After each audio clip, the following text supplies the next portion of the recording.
उस मैनेजर ने शिवम की ताकत के कई कारनामों के बारे में सुना था। इस वजह से वो शिवम को देखकर डर गया था। वो शिवम शाह के बारे में जानता था। उसने तुरंत सर झुकाकर शिवम का स्वागत किया और कहा, आपका रेस्टोरेंट में स्वागत है शिवम सर। आप एक बार बता देते कि आप यहाँ आने वाले हैं तो मैं सारी तैयारियां करवा देता। शिवम ने मुस्कुराते हुए जवाब दिया, मुझे पता था कि तुम्हारे अंदर ये रेस्टोरेंट काफी अच्छे से चल रहा होगा, इसलिए तुम्हें मेरे लिए कोई खास तैयारी करने की जरूरत नहीं है। बस 13th फ्लोर पर एक रूफटॉप टेबल खाली करवा दो, मैं वहीं बैठकर लंच करना चाहता हूँ। शिवम का ऑर्डर सुनकर वो मैनेजर तुरंत वहां से चला गया। दृष्टि ने मुस्कुराते हुए उस रेस्टोरेंट को देखा। वो पहली बार उसको अंदर से देख रही थी। बाहर के साथ साथ वो रेस्टोरेंट अंदर से भी बहुत खूबसूरत था। उसकी दीवारों पर हर जगह बहुत पुरानी और सुंदर पेंटिंग्स लगी हुई थी।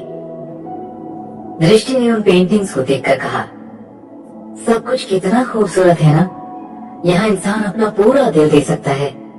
शिवम ने मुस्कुराते हुए दृष्टि को जवाब दिया, ये रेस्टोरेंट मेरे दादाजी ने बनवाया था और यहाँ की हर चीज उनके द्वारा ही सजाई गई है, इसीलिए बहुत खूबसूरत है। उनकी नजर बहुत पारखी है, वो चीजों को देखकर ही समझ जाते थे कि वो कितनी पुरानी है, इसीलिए उनकी पसंद पर किसी को कभी कोई शक नहीं होता था। इस रेस्टोरेंट का खाना कैसे बनेगा, आगे का काम कैसे चलेगा, सब कुछ मेरे दादाजी ने देखा है, इसीलिए आज भी इसकी चर्चा पूरे भारत में होती है। तभी दृष्टि की नजर उस रेस्टोरेंट के ओनर्स की फोटो एल्बम पर पड़ी, जिसको देखकर वो काफी दंग रह गई। उसने शिवम की तरफ देखा और चौंकते हुए पूछा, यहाँ सारी फोटोज शाह खानदान के लोगों की है, फिर ये आखिरी फोटो किसकी है? शिवम दृष्टि के पास गया और उस फोटो को छूते हुए बोला, इन्हें अपने जमाने का बहुत ही सिद्ध पुरुष माना जाता है। ये मेरे दादाजी के बहुत ही करीबी दोस्त हैं। इनका नाम चेतन आनंद रायजादा है। मेरे दादाजी ने ये पूरा रेस्टोरेंट इन्हें गिफ्ट किया था और तब से ये रेस्टोरेंट रायजादा खानदान की प्रॉपर्टी के अंदर आता है। दृष्टि ने एक लंबी सांस भरते हुए कहा, हाँ, अच्छा, वैसे मानना पड़ेगा शाह खानदान का दिल कुछ ज्यादा ही बड़ा है। कुछ और बताओ ना अपने खानदान के बारे में। शिवम ने मुस्कुराते हुए दृष्टि का हाथ पकड़ा और कहा, दूर के ढोल सुहावने ही लगते हैं दृष्टि। शाह खानदान जितना दिलदार दिखता है उससे ज्यादा खोखला है। उनके बारे में जानने से अच्छा होगा हम ऊपर चलकर अपना लंच करते हैं। मुझे लगता है अब तक हमारी टेबल तैयार करवा दी होगी, चलें? जैसे ही शिवम ने दृष्टि से ये कहा तभी पीछे से एक वेटर आया और उसने सर झुकाकर शिवम से कहा, सर, आपकी टेबल और आपका ऑर्डर तैयार हो चुका है, प्लीज आप ऊपर चल सकते हैं। दृष्टि ने उसके बाद वहाँ के सारे वेटर्स को देखा। उन सब ने ग्रीन कलर की ड्रेस पहन रखी थी और वो बहुत तमीज से बात कर रहे थे। वो सिर्फ शिवम से ही नहीं बल्कि वहाँ आने वाले सभी कस्टमर्स के सामने बहुत अच्छे से पेश आ रहे थे। दृष्टि को ये तहजीब देखकर बहुत अच्छा लगा। उसके बाद वो शिवम के साथ 13th फ्लोर पर बने रूफटॉप पर गई, जहाँ हर टेबल बहुत खूबसूरती से सजी हुई थी। शिवम ने उसे सबसे कॉर्नर वाली टेबल पर बैठने का इशारा किया। दृष्टि उस टेबल की सबसे साइड वाली चेयर पर जाकर बैठी, जहाँ से पूरा त्रिवेणी संगम आराम से देखा जा सकता था और वहाँ बैठकर देखने से उसकी खूबसूरती और निखर कर बाहर आ रही थी। दृष्टि इस नजारे को बहुत एंजॉय कर रही थी। उसने मुस्कुराते हुए शिवम की तरफ देखा और कहा, सच में शिवम, मैंने आज से पहले कभी इतनी खूबसूरत जगह नहीं देखी। आज तक कभी कोई इतना सुंदर रेस्टोरेंट नहीं देखा जहाँ के वेटर इतने प्यार से और तमीज से बात करते हैं। यहाँ आज भी भारत की सारी पुरानी परंपराएं जिंदा हैं। मैं यहाँ दोबारा जरूर आना चाहूंगी। उस टेबल पर बैठने के लिए लोगों को महीने पहले बुकिंग करवानी पड़ती थी, पर शिवम को बुकिंग नहीं करवानी पड़ी क्योंकि वो रायजादा खानदान का रक्षक था और उनकी सारी प्रॉपर्टी पर उसका पूरा हक था। खैर, अब तो शिवम रायजादा खानदान का राजा तक बन चुका था। शिवम ने मुस्कुराते हुए दृष्टि को जवाब दिया, क्यों नहीं, जब तुम्हारी ब्रांच यहाँ सेटअप हो जाएगी तो हम हर वीकेंड इस रेस्टोरेंट में आया करेंगे और तुम्हारी फेवरेट पाव भाजी खाया करेंगे, ठीक है? दृष्टि ने मुस्कुराकर हाँ में सिर हिलाया। तभी शिवम ने देखा कि बाकी सारे वेटर अपना काम कर रहे थे, मगर शिवम की नजर एक लड़की पर पड़ी जिसने पर्पल कलर की ड्रेस पहनी हुई थी और वो बहुत देर से शिवम को घूर रही थी। लड़की दिखने में काफी सुंदर थी। उसके भूरे रंग के बाल हवा में उड़कर उसकी आंखों पर आ रहे थे। उसके हाथ में हीरे का एक ब्रेसलेट था और उंगली में हरे पत्थर की अंगूठी। उसकी आंखों में थोड़ा पानी था। उस लड़की का इस तरह घूरना शिवम को काफी अजीब लग रहा था। उस लड़की का गोरा बदन और कमसिन उम्र किसी के भी दिल में तबाही मचा सकती थी, मगर शिवम पर लड़कियों का जादू नहीं चलता। ये बात तो इतने समय में पता चल ही गई होगी। शायद वो लड़की भी शिवम पर अपना दाव आजमाना चाहती थी, मगर उसे नहीं पता था कि आखिर में जीत शिवम की रानी दृष्टि की ही होने वाली थी। वो बहुत देर से शिवम को देखे जा रही थी और ऐसा लग रहा था बस एक पल में ही उसकी आंखों से आंसुओं की बाढ़ आ जाएगी। शिवम ने थोड़े अचंभे से उस लड़की की तरफ देखा कि तभी उसे एक आवाज सुनाई दी। अरे शिवम सर, आप यहाँ कैसे पधारे? मुझे जैसे ही पता चला कि आप यहाँ आए हैं, ये गुलाम आपकी सेवा में हाजिर हो गया। अब कुछ वक्त पहले बता दे तो मैं और अच्छा इंतजाम करवा पाता। शिवम ने पीछे मुड़कर देखा तो एक मोटा सा अधेड़ उम्र का आदमी ब्लैक कलर के सूट में झुककर शिवम को सलाम कर रहा था। ये आदमी रायजादा खानदान का ही सदस्य था। उसका नाम राजेश रायजादा था। विशाल के वक्त राजेश की पोजीशन रायजादा खानदान में कुछ खास नहीं थी। उसे किसी भी मीटिंग में बैठने की अनुमति नहीं थी और ना ही उसे ये परमिशन थी कि वो रायजादा खानदान के बड़े लोगों के साथ बैठकर विचार विमर्श कर सके।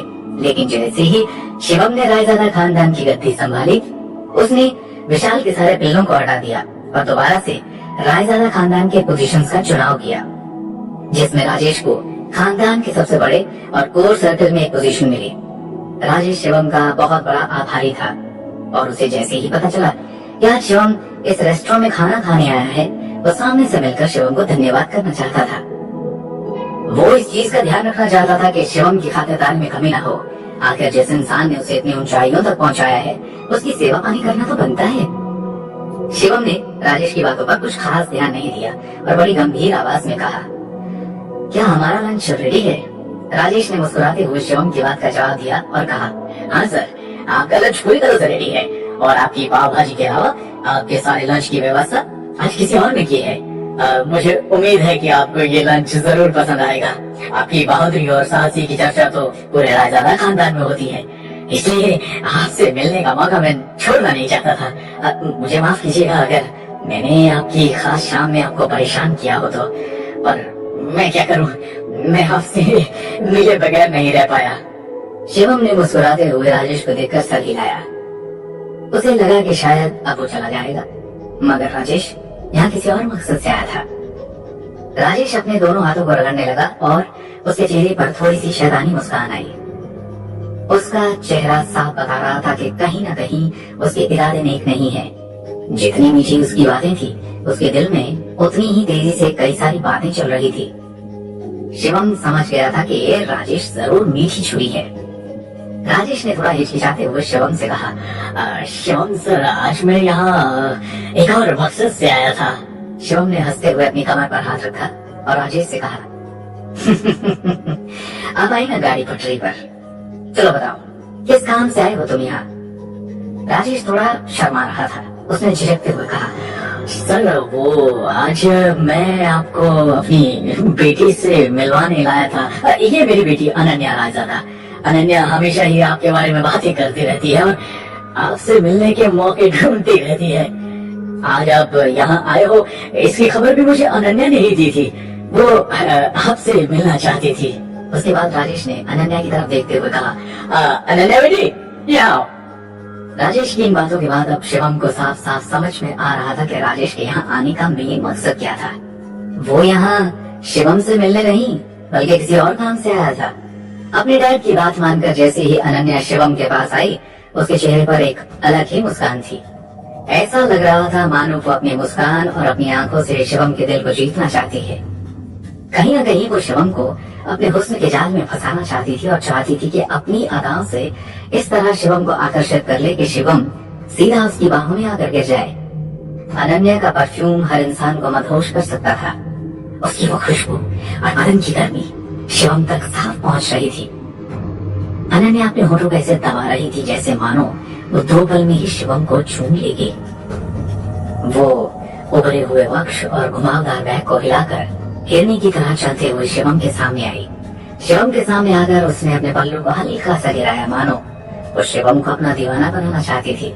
उसके बाद अपने पल्लू को दोबारा सही करते हुए उसने शिवम की तरफ अपना हाथ आगे बढ़ाया और सेक्सी सी आवाज में कहा, हाय शिवम। शिवम ने अनन्या से हाथ नहीं मिलाया और बिना मुस्कुराए बड़ी गंभीर आवाज में कहा, हाँ अनन्या बताओ, तुम मुझसे क्यों मिलना चाहती थी? अनन्या को थोड़े रूड लड़के बहुत पसंद थे, क्योंकि सख्त लड़कों को पिघलाने का मजा ही अलग था। जब वो जबरदस्ती खींच कर किस करें, प्यार करें और पूरे बदन पर हाथ फिराएं, वो सुख आसानी से मिल जाने वाले लड़कों में कहा। उनके वो सख्त हाथ अनन्या को बहुत पसंद है। अनन्या की फैंटेसी थोड़ी अलग थी। उसे अपने से बड़ी उम्र वाले लड़के पसंद आते थे और शिवम भी अनन्या से बड़ा था। अनन्या इस वक्त 18 साल की थी। उसे शिवम का ये एटीट्यूड बहुत पसंद आया।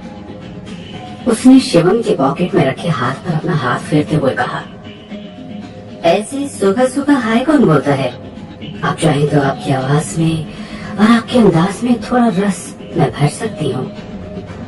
शिवम ने अनन्या का हाथ दूर करते हुए कहा, नहीं, तुम्हें इतना कष्ट उठाने की जरूरत नहीं है। साफ साफ बताओ यहाँ क्यों आई हो? शिवम के इतने रूखे अंदाज को देखकर भी अनन्या को बिल्कुल बुरा नहीं लग रहा था। वो बहुत शांति से खड़े होकर मुस्कुरा रही थी। तभी राजेश ने एक बड़ी सी मुस्कान के साथ शिवम से कहा, शिवम, तो आपको मेरी बेटी अनन्या कैसी लगी? आखिर राजेश और अनन्या का मकसद क्या था? क्या राजेश को ये नहीं पता कि शिवम शादीशुदा है? क्या रायजादा खानदान दोबारा शिवम के गुस्से का शिकार होगा? नायरा के बाद अब अनन्या शिवम की जिंदगी में क्या तूफान लेकर आएगी?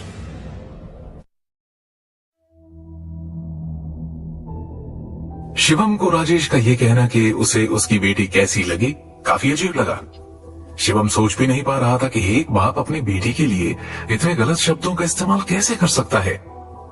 कहीं ना कहीं राजेश अपने मकसद के लिए अपनी बेटी को बेचना चाहता था, मगर वो नहीं जानता था कि शिवम उन आदमियों में से नहीं है। शिवम ने गंभीरता से राजेश की तरफ देखा और कहा, सॉरी, मैं आपका मतलब समझा नहीं। मुझे आपकी लड़की कैसी लगती है, इससे आपका क्या मतलब है? लड़की लड़की जैसी लगती है, ठीक है, अच्छी है, शांत है, और मैं उसके बारे में क्या बताऊं? राजेश ने बड़ी चालाकी से मुस्कुराते हुए शिवम से कहा, सर, आप मेरे कहने का मतलब समझे नहीं। मैं बहुत भाग्यशाली हूं जो आपकी नजरें मुझ पर पड़ी, और मैं चाहता हूं कि बस ऐसे ही आपकी नजरें मेरी बेटी पर भी पड़ जाए तो मेरी बेटी का नसीब खुल जाएगा और वो जिंदगी भर के लिए आपकी हो जाएगी।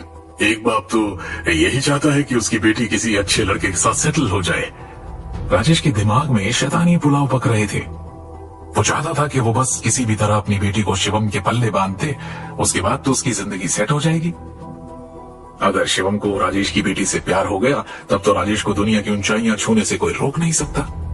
हालांकि राजेश ये बात जानता था कि शिवम की एक बीवी भी है, मगर उससे उसे कोई दिक्कत नहीं थी, क्योंकि शिवम जैसे इतने बड़े आदमी के लिए 2 पत्नियां रखना तो बहुत आम सी बात है। राजेश इस बात के लिए भी अग्री था कि अगर शिवम उसकी बेटी को पत्नी ना भी बनाए तो अपनी गर्लफ्रेंड तो बना ले, थोड़ा बहुत प्यार उस पर बरसाता रहे। बस शिवम के थोड़े प्यार से ही राजेश की जिंदगी बन जाएगी। राजेश कुछ भी करके इस प्लान को कामयाब करना चाहता था, मगर शिवम उसके इन इरादों के बारे में समझ गया था। शिवम ने बहुत रूखे अंदाज में राजेश को जवाब दिया और कहा, मिस्टर राजेश रायजादा, लगता है आप गलत एड्रेस पर आ गए हैं। मैं उन आदमियों में से नहीं हूं, और प्लीज ये फालतू का दिखावा करना बंद कीजिए। मैं यहाँ अपने लंच डेट पर आया हूं। शिवम के जवाब से राजेश को काफी दुख हुआ। उसका चेहरा लटक गया, मगर उसके पास प्लान बी भी था। राजेश पहले से ही तैयार होकर आया था कि अगर शिवम उसके झांसे में नहीं फंसा तो उसकी बेटी की हसीन अदाएं शिवम को अपने झांसे में जरूर फंसा लेंगी। राजेश ने अपनी बेटी को हल्की सी कोहनी मारी और फिर शिवम के आगे सर झुकाकर कहा, अब मुझे माफ कर दीजिए सर। अब मुझे लगा कि आपके लिए एक्स्ट्रा मैरिटल अफेयर बहुत छोटी सी बात होगी, इसलिए मैं अपनी बेटी को यहाँ लेकर आया था। अब मेरी बेटी इलाहाबाद में बहुत सुंदर है, इसके लिए आज तक बहुत अच्छे अच्छे रिश्ते आए हैं, लेकिन मैंने कभी कोई रिश्ते के लिए हाँ नहीं की, क्योंकि मैं इसके लिए आपके जैसे शानदार लड़का ढूंढना चाहता था। खैर कोई बात नहीं, अगर आप ये रिश्ता नहीं मंजूर करना चाहते तो मैं आपके ऊपर कोई दबाव नहीं डालूंगा, मगर मेरी बेटी आपको खाना तो सर्व कर सकती है ना? राजेश पूरी तैयारी से आया था। आखिर उसने अब तक अपनी बेटी को इसी काम के लिए तो बचा रखा था। वो चाहता था कि वो अपनी बेटी को एक इतने बड़े और अमीर आदमी के साथ फंसाए कि उसकी बेटी के साथ साथ उसकी किस्मत भी चमक जाए। और शिवम को देखकर सिर्फ राजेश की बेटी को ही नहीं, राजेश को भी पहली नजर में शिवम से प्यार हो गया था। अब तो शिवम को ही वो अपना दामाद बनाना चाहता था। दृष्टि को उन सब की बातें सुनाई तो नहीं दे रही थी, लेकिन वहां क्या चल रहा था इसका अनुमान वो आराम से लगा सकती थी। दोबारा उस लड़की को देखकर दृष्टि के सीने में बुरी तरह की आग लग चुकी थी। उसका मन कर रहा था कि वो उस लड़की को एक थप्पड़ मारकर शिवम से दूर कर दे, क्योंकि वो लड़की शिवम के ऊपर गिरी जा रही थी। यहां तक कि उससे उसका पल्लू तक नहीं संभाला जा रहा था। बार बार उसका पल्लू उसके सीने से गिर रहा था, जैसे कि वो जानकर शिवम को अपने वक्ष की एक झलक दिखलाना चाहती थी। शिवम ने एक बार अनन्या की तरफ देखा तो वो अभी भी उसको कामुकता भरी नजरों से देख रही थी। ऐसा लग रहा था मानो वो अपनी नजरों से ही शिवम को छूना चाहती हो। शिवम ने अनन्या को देखने के बाद राजेश की तरफ देखा और कहा, ठीक है, आपकी बेटी हमें लंच सर्व कर सकती है, मगर ध्यान रहे सिर्फ लंच और कुछ नहीं, क्योंकि मेरे साथ मेरी बीवी भी वहां बैठी है और मैं नहीं चाहता कि आप में से किसी की भी वजह से मेरे रिश्ते पे कोई आंच आए। शिवम का ये जवाब सुनकर मानो राजेश की खुशी का ठिकाना न रहा हो। उसे अपनी बेटी पर पूरा भरोसा था। अगर एक बार किसी आदमी ने उसकी बेटी के लिए हाँ कह दिया तो उसके बाद उसकी बेटी के प्यार में पागल होने से उसे कोई नहीं बचा सकता। अनन्या के लिए शिवम जैसा लड़का उसकी फैंटेसी की दुनिया थी और अब वो शिवम के साथ अपनी सारी फैंटेसीज को पूरा करना चाहती थी। शिवम को देखकर अनन्या के मन में कामुकता जाग उठी और उसने ये ठान लिया कि वो शिवम के साथ एक रात बिताकर रहेगी। और जिस वक्त उसने शिवम को छू लिया और उसके साथ एक रात बिता ली तो उसके बाद वो कभी भी अनन्या को अपने से दूर नहीं कर पाएगा। अनन्या के बदन की गर्मी में वो इस तरह खो जाएगा कि दृष्टि का नामो निशान भूल जाएगा। शिवम को लंच सर्व करना अनन्या के लिए एक आखिरी मौका था, जहां वो अपने हॉट फिगर को शिवम की प्लेट पर सर्व करना चाहती थी ताकि वो शिवम को इम्प्रेस कर सके और उससे बस थोड़ा सा वक्त मांग सके। अनन्या ने डिसाइड कर लिया था कि उसे शिवम को किस तरह लंच कराना है। अनन्या और राजेश वहां से चले गए और शिवम भी वापस आकर दृष्टि के पास बैठ गया। दृष्टि का चेहरा देखकर वो समझ गया कि वो काफी हद तक सब कुछ समझ चुकी है। शिवम ने टिश्यू से अपना मुंह पोंछते हुए कहा, क्या हुआ? ऐसे क्यों घूर रही हो, जैसे अभी खा जाओगी? दृष्टि ने गुस्से से शिवम के हाथ से वो टिश्यू पेपर छीना और उसे दूर फेंकते हुए कहा, मैं घूर रही हूं तो बुरा लग रहा है, और वो लड़की घूर घूर कर क्या कर रही थी? मुझे यहां से सब दिख रहा था कि वहां क्या क्या हो रहा है। ऐसा लग रहा था कि कुछ देर में उसका पल्लू तुम्हारे मुंह पर आकर गिरेगा, नालायक कहीं की। शिवम ने हंसते हुए दृष्टि को जवाब दिया, अरे मेरी जान, तुम इतनी सी बात पर नाराज हो गई? ये बात तो तुम भी जानती हो कि तुमसे दूर मुझे कोई नहीं खींच सकता, वो अनन्या भी नहीं। इन सब बातों से तुम बेफिक्र रहो और आराम से बैठकर लंच करो, ठीक है? दृष्टि ने गुस्से से शिवम की तरफ देखा और कहा, ये बताओ, उसका बाप क्या बकवास कर रहा था? क्या बोल रहा था वो? शिवम ने एक लंबी सांस भरते हुए कहा, हाँ, क्या ही बोलूं, पता नहीं इन अमीर बापों को क्या हो जाता है जो अपनी बेटी को बेचने के लिए किसी भी हद तक पहुंच जाते हैं। उस लड़की का नाम अनन्या है और उस आदमी का नाम राजेश रायजादा। वो कह रहा था कि मैं उसकी बेटी को अपनी रखेल बना लूं, या पत्नी या बस गर्लफ्रेंड। वो जानता है कि मैं शादीशुदा हूं और उसे इस बात से कोई दिक्कत नहीं है। वो बस चाहता था कि मैं उसकी बेटी की हवस में किसी भी तरह फंस जाऊं, पर नहीं, मैं ऐसा कभी नहीं होने दे सकता। मेरे लिए मेरे प्यार की हकदार सिर्फ और सिर्फ मेरी बीवी है। शिवम का जवाब सुनकर दृष्टि को थोड़ी शांति मिली और वो जानती भी थी कि शिवम का कैरेक्टर कितना साफ है। इसलिए उसने दोबारा इस बारे में शिवम से कोई बात नहीं की। उधर राजेश अपनी बेटी अनन्या से बातें कर रहा था। राजेश ने अनन्या की तरफ देखते हुए कहा, ये मछली इतनी आसानी से जाल में नहीं फंसेगी। तुम्हें इसे फंसाने के लिए समुद्र में बहुत नीचे उतरना पड़ेगा। बोलो, कर पाओगी ये काम? अनन्या ने मुस्कुराते हुए कहा, डैड, आपको मुझ पर शक है? मेरे फिगर को देखकर एक बुढ़ा अपनी जवानी को याद करने लगता है, तो शिवम तो अभी नौजवान है। इसको अपने बेड पर लाने में मुझे ज्यादा वक्त नहीं लगेगा। बस कुछ देर के लिए उसकी बीवी को उससे दूर करना पड़ेगा। उसके बाद शिवम मेरे ऊपर होगा। अनन्या और राजेश एक दूसरे को देखकर जोर जोर से हंसने लगे। राजेश ने अपनी बेटी के कंधे पर हाथ रखते हुए कहा, बहुत अच्छा बेटा, जाओ जाओ फिर अपना काम शुरू कर दो। इधर दृष्टि और शिवम बात कर रहे थे कि तभी 5 मिनट के बाद 5 से 6 लड़कियां ग्रीन कलर की ड्रेस में शिवम का लंच लेकर आई। जैसे ही शिवम ने उन लड़कियों की तरफ देखा, वो थोड़ा दूर हटी और उनके पीछे रेड कलर की शॉर्ट ड्रेस में एक लड़की बड़ी सी प्लेट हाथ में लेकर आगे बढ़ी। वो लड़की कोई और नहीं बल्कि अनन्या ही थी। अनन्या की वो ड्रेस इतनी शॉर्ट थी कि अगर वो थोड़ा सा भी झुकती तो उसकी पैंटी साफ नजर आ जाती। उसकी टॉप में से उसके ब्रेस्ट साफ दिखाई दे रहे थे। अनन्या को इस तरह देखकर दृष्टि बुरी तरह से जल उठी। उसके बदन में चिंगारी दौड़ रही थी और उसकी हाथ में बंधी मुट्ठी अनन्या को मारने के लिए तैयार थी। अनन्या अपनी बैग को हिलाते हुए शिवम के पास आई और उसने झुककर उसे प्लेट दी। अनन्या शिवम के इतने पास थी कि उसकी सांसों की तेजी शिवम को साफ महसूस हो रही थी।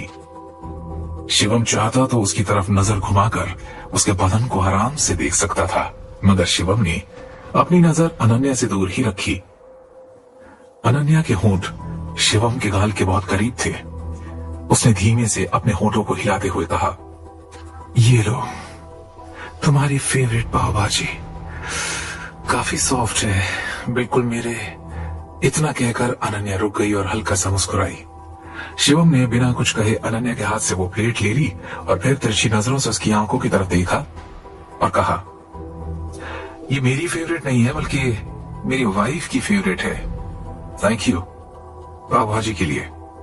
बार बार शिवम के मुंह से उसकी पत्नी का नाम सुनकर अनन्या को गुस्सा आ रहा था, लेकिन अभी उसका मकसद कुछ और था और वो शिवम को नाराज नहीं कर सकती थी। उसने बाकी वेटर्स को इशारा किया और उन सब ने एक एक करके सारे डिशेस शिवम की टेबल पर लगा दिए। वो डिशेस इंडिया में सबसे टॉप और एग्जॉटिक थी।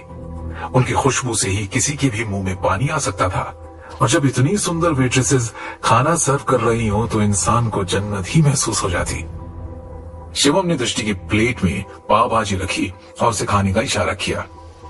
दृष्टि ने थोड़ी सी पाव भाजी चखी और उसके बाद अनन्या की तरफ देखा। अनन्या अभी भी शिवम को ही देख रही थी। दृष्टि अब और थोड़ी देर अनन्या को बर्दाश्त नहीं कर सकती थी, इसलिए उसने अनन्या को ऑर्डर देते हुए कहा, मेरे लिए 2 ग्लास रेड वाइन लेकर आओ। शिवम दृष्टि की इस बात को सुनकर काफी चौंक गया, क्योंकि दृष्टि तो वाइन पीती ही नहीं थी। इसका मतलब साफ था कि वो अनन्या को यहां से भगाना चाहती थी। अनन्या ने भी अपनी बगल में खड़ी वेट्रेस से कहा, तुमने सुना नहीं मैम ने क्या कहा? जाकर 2 वाइन के ग्लास लेकर आओ। मगर दृष्टि ने उस वेट्रेस को रोक दिया और अनन्या की तरफ देखते हुए कहा, नहीं तुम रुको। अनन्या, मैंने तुमसे कहा जाओ, जाकर 2 वाइन के ग्लास लेकर आओ। अनन्या समझ गई कि दृष्टि को उसका यहां रहना पसंद नहीं आ रहा है, मगर वो भी कम चालाक नहीं थी। उसने मुस्कुराते हुए दूसरी टेबल पर रखी वाइन की बोतल को उठाया और एक ग्लास में डालते हुए कहा, ये लीजिए मैम आपकी वाइन। उसके बाद अनन्या ने एक ग्लास को अपने गले से सीने तक फेरते हुए कहा, आप वाइन नहीं लेंगे मिस्टर शिवम गांधी? आप चाहे तो मैं आपके लिए कुछ और भी सर्व कर सकती हूँ। शिवम मुस्कुराते हुए अपनी टेबल की तरफ देखता रहा और बोला, नहीं सॉरी, पर मैं ड्रिंक नहीं करता। तभी पीछे से एक आवाज आई, मेरी टेबल पर भी वाइन खत्म हो गई है मिस अनन्या रायजादा, आप थोड़ा कष्ट करें तो थोड़ी वाइन हमें भी पिला दीजिए। क्या अनन्या शिवम को सच में अपने बेड तक ले जाने में कामयाब रहेगी? क्या शिवम इस बार इतनी खूबसूरत लड़की के जाल से बच पाएगा? आखिर वो आवाज किसकी थी? तो क्या अनन्या शिवम को छोड़कर उस आदमी के पास जाएगी? उस आदमी की आवाज सुनकर उन तीनों ने पीछे मुड़कर देखा। वो आदमी रूफटॉप की दूसरी टेबल पर बैठा था। उसने व्हाइट कलर का कोट पहन रखा था और वो शिवम की तरफ घूरे जा रहा था। उसी आदमी के साथ में एक और आदमी था जिसने भी व्हाइट कलर का सूट पहन रखा था और वो काफी गंभीर दिख रहा था। उसके साथ में बैठा आदमी काफी समझदार और शांत लग रहा था। उस आदमी ने देखा कि उसकी आवाज सुनने के बाद भी अनन्या या कोई भी वेट्रेस उसकी तरफ नहीं आई और ना ही उसकी बात का जवाब दिया, तो उस आदमी को काफी गुस्सा आ गया। उसने चिल्लाते हुए कहा, यह सब क्या हो रहा है? अनन्या और यह आदमी कौन है? क्या इसकी हैसियत मुझसे भी ज्यादा है? आखिर इसे इतनी सुंदर लड़कियां खाना क्यों सर्व कर रही हैं और मुझे? हराम के पिल्ले, बहुत हो गई इनकी नौटंकी। अब मैं भी इनके हाथ से ही खाना खाऊंगा। मुझे भी वही ट्रीटमेंट चाहिए जो ट्रीटमेंट इसे मिल रही है। उस आदमी ने काफी ज्यादा पी रखी थी और उसे चढ़ भी गई थी, इसलिए उसे समझ नहीं आ रहा था कि वो क्या बोल रहा है या क्या कर रहा है। तभी उसकी नजर अनन्या की घुमावदार बैग पर पड़ी। उसकी शॉर्ट ड्रेस देखकर उस आदमी ने अपने होठों को दबाते हुए कहा, ओह गॉड, क्या हिप्स है। इसे जब भी मैं देखता हूं तो मैं होश ही खो बैठता हूं। अनन्या को देखकर उस आदमी से कंट्रोल नहीं हुआ। वो लड़खड़ाता हुआ अपनी कुर्सी से उठा और अनन्या के पीछे खड़ा हो गया। अनन्या को खबर तक नहीं हुई कि कब वो आदमी अपनी कुर्सी से उठकर उसके पीछे आकर खड़ा हो गया। उसने बहुत तेजी से अनन्या को जकड़ लिया और उसके पेट पर अपना हाथ फिराने लगा। उसकी पकड़ से अनन्या को काफी दर्द हो रहा था और वो उसे दूर करने के लिए थोड़ा छटपटा रही थी, मगर उस आदमी की पकड़ काफी तेज थी। वो अनन्या के कान के पास आकर धीरे से खुसफुसाया, तुम्हें मेरी बात नहीं सुनाई थी क्या? मैंने तुमसे कुछ मांगा था। अब वाइन न देने की सजा तुम्हारी सेक्सी बॉडी को चुकानी पड़ेगी। वैसे एक बात बोलनी पड़ेगी, तुम्हारी कमर से सटकर खड़े होने में काफी मजा आ रहा है।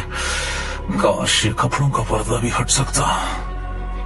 उस आदमी की इस हरकत पर अनन्या को बहुत गुस्सा आया, मगर वो उस पर चिल्ला नहीं सकती थी, इसलिए उसने अपने गुस्से को थोड़ा दबाया और उस आदमी को अपने आप से दूर हटाया और कहा, अब मिस्टर तुषार मित्तल, शायद आपने काफी ज्यादा पी रखी है, इसलिए आपको समझ नहीं आ रहा है कि आप किसके साथ बदतमीजी करने की कोशिश कर रहे हैं।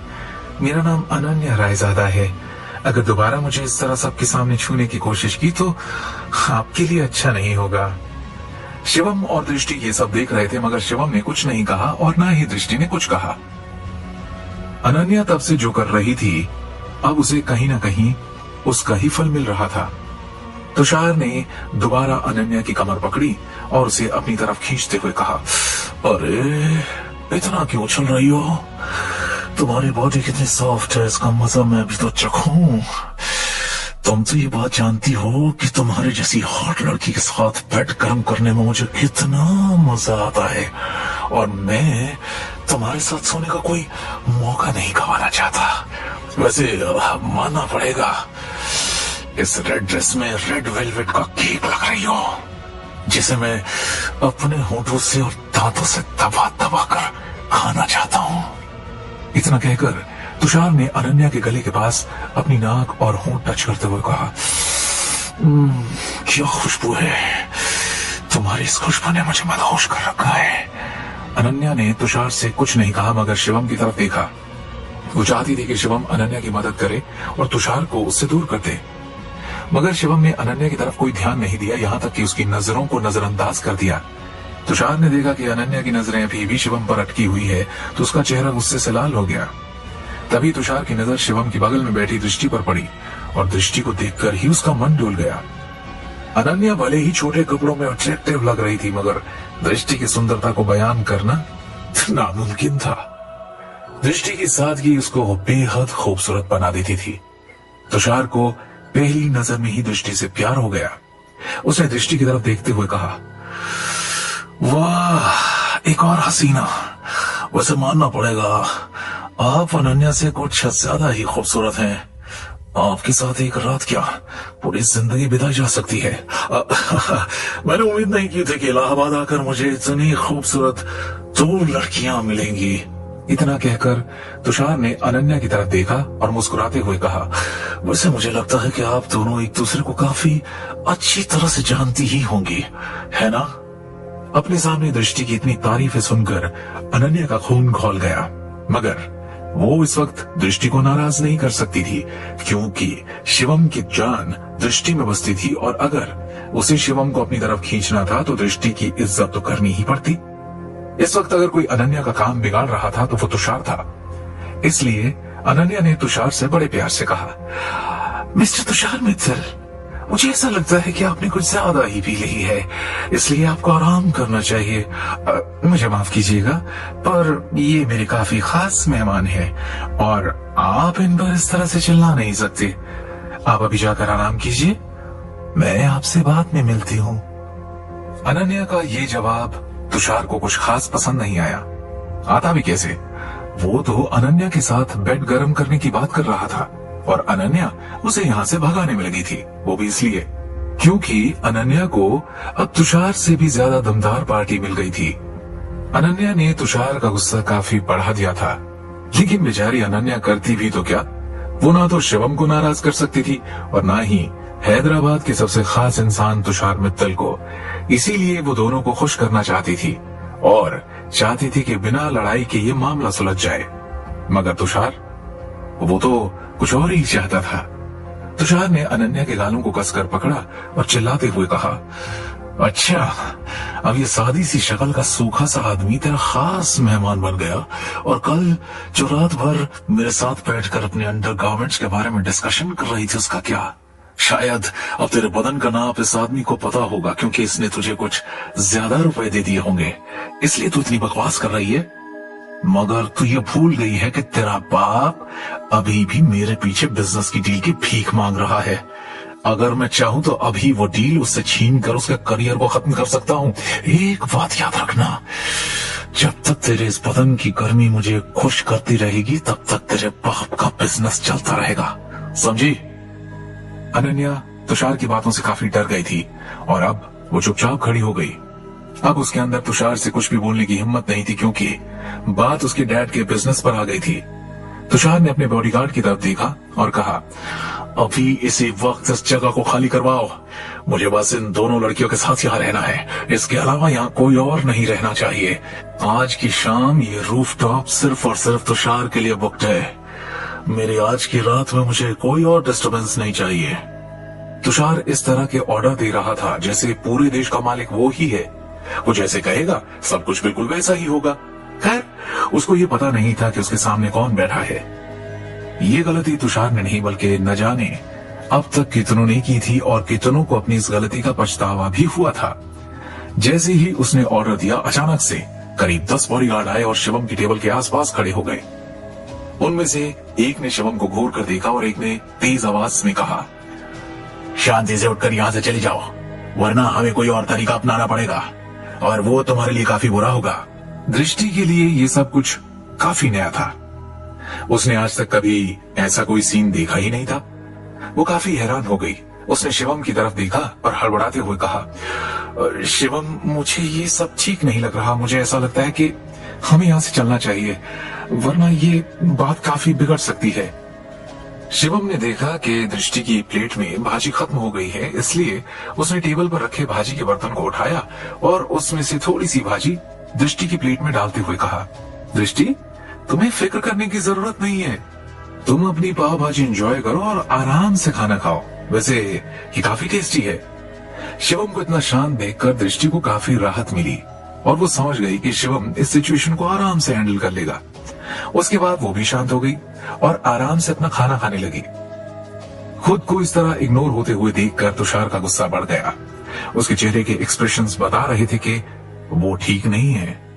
उसने शिवम को कुछ देर देखा और फिर अपने बॉडीगार्ड्स को दोबारा ऑर्डर देते हुए कहा, मुझे नजरअंदाज करने की सजा इसको जरूर मिलेगी।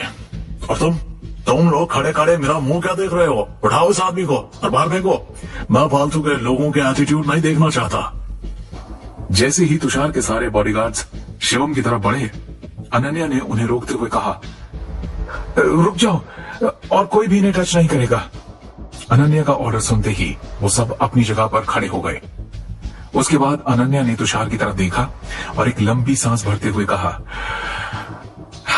देखिए मिस्टर तुषार, मैं आपको नीचा नहीं दिखा रही हूं, लेकिन मैं आपको समझाने की कोशिश कर रही हूं। ये दोनों लोग हमारे रायजादा खानदान के काफी खास मेहमान हैं। कुछ भी ऐसा मत कीजिएगा जिससे हमें और आपको बहुत बड़ा नुकसान उठाना पड़े। अनन्या से जो हो सकता था वो सब करने की कोशिश कर रही थी ताकि वो तुषार को समझा सके कि आखिर ये आदमी कौन है। अनन्या शिवम को बहुत अच्छे से जानती थी और उसने कुछ दिन पहले जो रायजादा खानदान में हुआ था वो सब देखा था। उसे पता था कि अगर रायजादा खानदान के रक्षक उर्फ राजा शिवम गांधी पर बात आई तो उसका अंजाम बहुत बुरा होगा।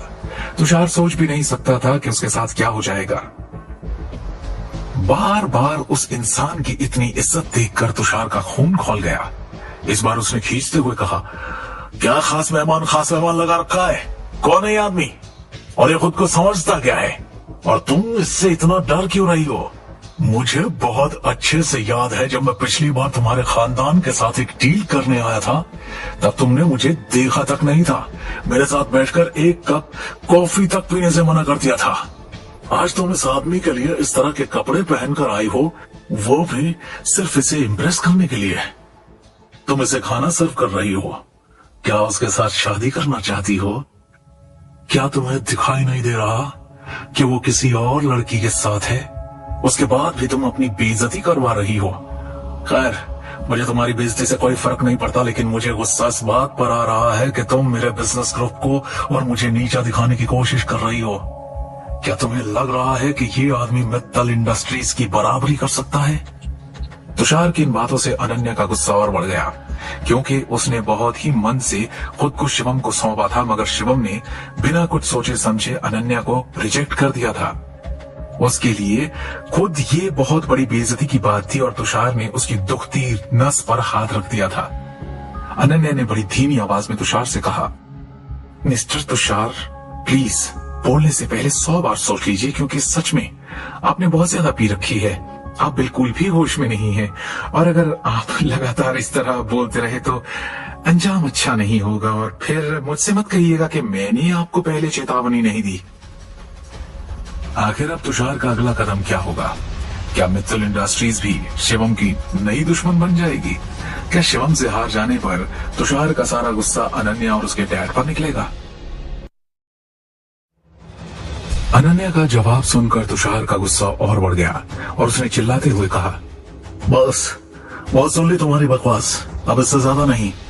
मैंने डिसाइड कर लिया है कि तुम्हारे डैड के साथ बिजनेस डील के बारे में बात करने का कोई भी फायदा नहीं है, क्योंकि तुम लोग मित्तल इंडस्ट्रीज के साथ बिजनेस करने के लायक ही नहीं हो। बेहतर यही होगा कि मैं यहाँ से वापस लौट जाऊं, क्योंकि आज से पहले मेरी इस तरह की बेइज्जती कभी नहीं हुई और तुमने मेरी बेइज्जती करके अपने पूरे खानदान के पैर पर कुल्हाड़ी मारी है। मेरी बेइज्जती का बदला तो तुम सबको चुकाना ही पड़ेगा। अनन्या से बात करने के बाद तुषार की नजर दृष्टि पर पड़ी और अब वो अनन्या से ज्यादा दृष्टि में इंटरेस्टेड था। वो उससे बात करना चाहता था। तुषार ने एक चेयर अपनी तरफ खिसकाई और दृष्टि के पास जाकर बैठ गया। दृष्टि के पास बैठने के बाद उसने मुस्कुराते हुए कहा, हाय बेबी, मेरा नाम तुषार मित्तल है और मैं मित्तल इंडस्ट्रीज का मालिक हूँ। मैं हैदराबाद से हूँ। तुम्हें देखकर तो पहली नजर में किसी को भी प्यार हो जाए। वैसे अगर तुम मेरे साथ रहोगी तो काफी फायदे में रहोगी। बताओ, क्या ख्याल है तुम्हारा? दृष्टि ने एक बार ध्यान से तुषार को देखा।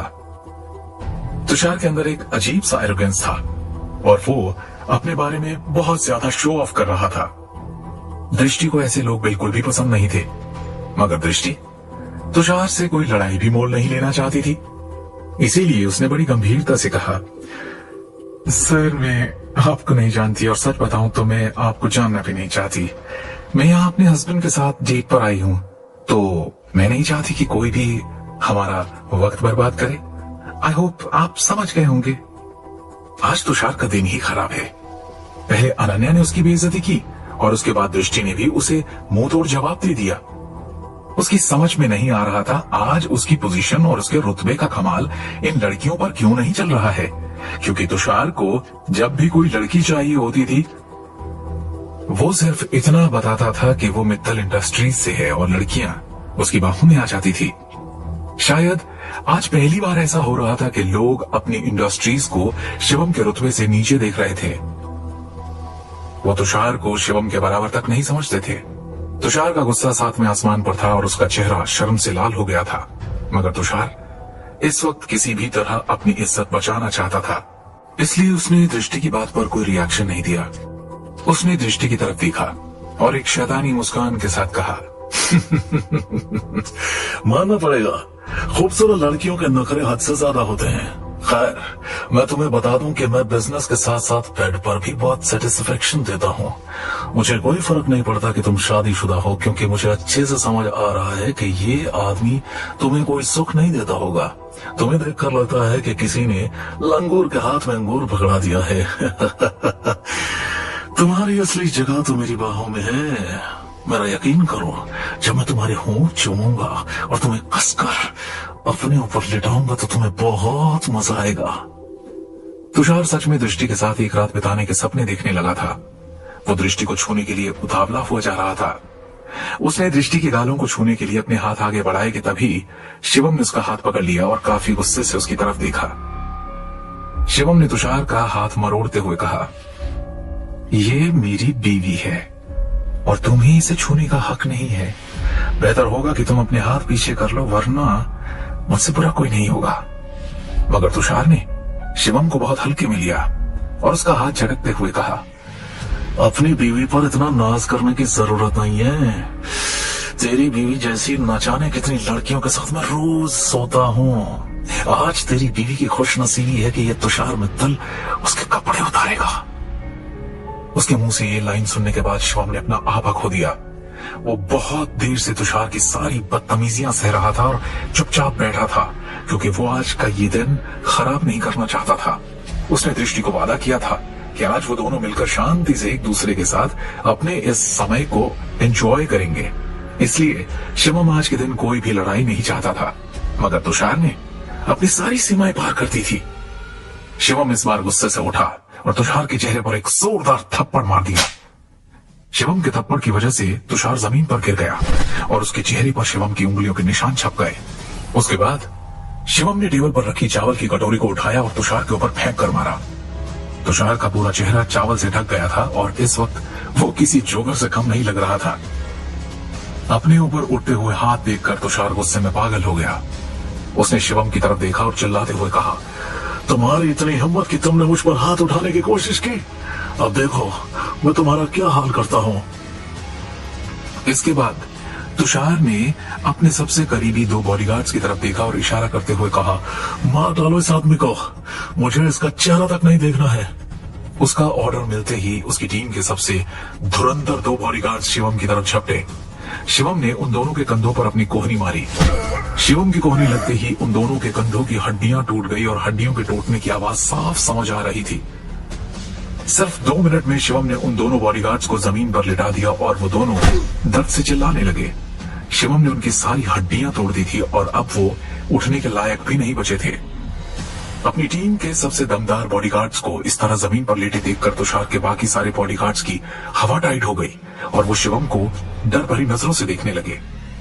अब उनके पास केवल एक ही ऑप्शन बचा था कि वो बंदूकों का इस्तेमाल करें।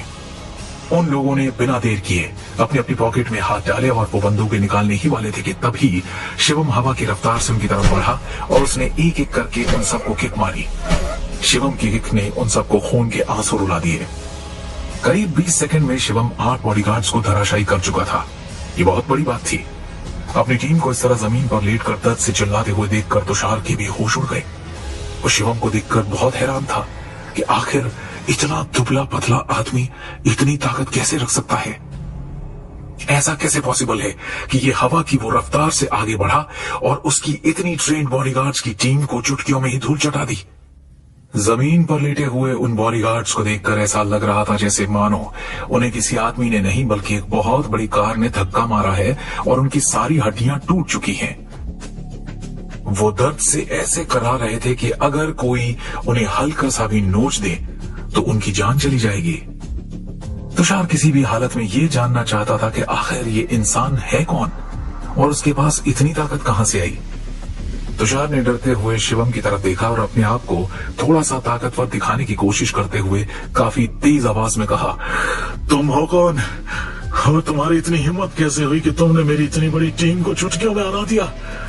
कहीं ऐसा तो नहीं कि तुम कोई काला जादू करते हो जिसका इस्तेमाल करके तुमने ये सब कुछ चुटकी बजाते ही कर दिया? शिवम को तुषार की बातों पर बहुत हंसी आई। उसने अपने हाथों की धूल झाड़ते हुए तुषार की तरफ देखा और कहा, एक तो तुमने अपनी फालतू बकवास करके मेरी डेट खराब कर दी, इसके साथ साथ तुमने इतनी पी रखी है कि अब तक होश नहीं आया और तुम मुझसे पूछने की हिमाकत कर रहे हो कि मैं कौन हूँ। तुमने आज एक बहुत गलत लड़की को छूने की कोशिश की है। तुमने मेरे सामने मेरी बीवी पर हाथ डालने की कोशिश की और मैं ये कभी बर्दाश्त नहीं कर सकता। तुम मेरी बीवी की सुंदरता को छूना चाहते थे ना, एक हॉट गर्ल के साथ बिस्तर गर्म करना चाहते थे ना। आज मैं तुम्हें बताता हूँ कि गर्मी का एहसास किसे कहते हैं। इतना कहकर शिवम ने टेबल पर रखी चाय की केतली को उठाया और फिर तुषार की तरफ आगे बढ़ने लगा। शिवम के हाथ में चाय की केतली को देखकर तुषार को अंदाजा हो गया था कि ये गर्मा गर्म चाय अब उसके ऊपर ही गिरने वाली है, इसलिए वो और हड़बड़ा गया। उसने लड़खड़ाती जुबान से शिवम को धमकाने की कोशिश की और कहा, तुम जो भी हो, लेकिन तुम ये नहीं जानते कि मैं कौन हूँ।